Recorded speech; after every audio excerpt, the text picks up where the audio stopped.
Hi everyone, this is TRW TV. Welcome back to my YouTube channel. Guys, mapapansin itong bag eh. May maliit na pa to guys.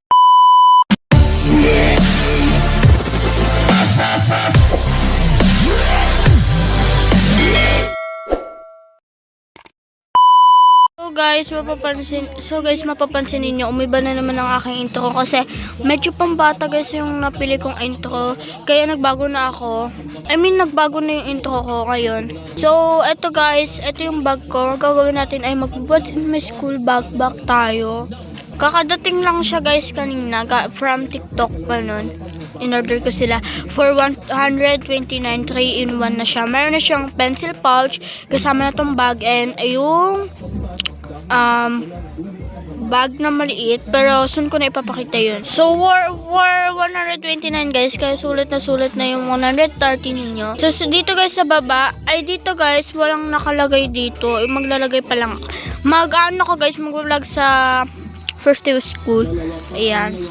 Tapos dito naman guys sa may pakat na to sa baba. Ayan. Ganyan siya. Ayan. Ganyan yung tatak niya guys. Ano siya? Andito guys sa belt. Meron dito mga ballpen lang. Mga ballpen lang to na luma. Ganon. Magagamitin ko. Ito muna bago yung mga bago. Meron din akong ID dito guys. Lagay ko na din dito para kasi hindi pwedeng pakita yun. Ito, meron akong flex office dito. Favorite ko talaga ang flex office. Ito, blue ballpen. Wala kasi akong blue, kaya nabago, kaya luma lang muna. So, yun lang guys ang nakalagay dito sa may maliit na bag. Wala nang iba. Pero madadagdag pa to guys. Hindi ko lang sure. Mga hygiene kit lang yung dadagdag dito. Tsaka yung folder na lang. Para doon ko ilalagay yung mga bond paper, ganun. Tsaka yung mga art material. Tapos ito guys, kinuhaan ko lang tong keychain na to. Ayan, gel. Kasi, di ba? Ayan, gel siya. So, pag open nyo guys, dalawa pa lang zipper niya guys. Wait. So, pag open ninyo, makikita nyo na tong hygiene kit ko, hygiene pouch. Pero, kulang pa to. So, open na natin. Meron lang ditong wallet. Tsaka, hindi naman hygiene talaga to. Mga kung ano na lang na pwedeng ilagay. Ito, perfume. Nilalagay ko lang dyan na walang pouch na 1/2 lengthwise and 1/4 pad paper ba yun? Tsaka meron ditong long paper and short paper, tsaka colored paper and dalawang formal team, Filipino and English, tsaka or Tagalog, tsaka itong Manila paper for group activity daw. Tapos itong whiteboard ko na double sides. Meron din ako ditong intermediate pad or one whole, tsaka big notebook. Lagyan ko na din yan ng name. Tapos, ito, meron din akong ink na ganito, pang refill, ganyan. Tapos, ito, ay correction tape na malaki extra lang. Guys, thank you pala sa guys na nagbigay. Ako ditong pencil.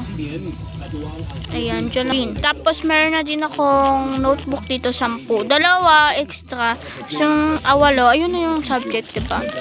Tapos, dito sa pouch na to, or pencil pouch, meron na dito, hindi ko natatanggalin guys, meron na ditong scissors, white glue, correction tape, tapos dalawang Mongol pencil, and 3 ballpen, dalawang black ballpen, and isang red ballpen, whiteboard eraser, and eraser, pencil eraser, whiteboard marker, permanent marker, and protractor. Tapos dito naman sa pouch guys, meron na akong mga dalawang whiteboard marker na black and blue and red. Tapos meron din cutter and highlighter. So yun na guys ang laman nito. Di ko na ipapakita para hindi na magkalat. Sunod guys, magbaback raid naman tayo, diba? Next time.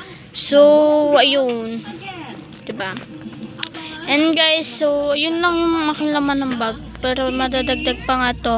Ano ko na lang, update ko na lang kayo kung madadagdag dito sa school supplies ko.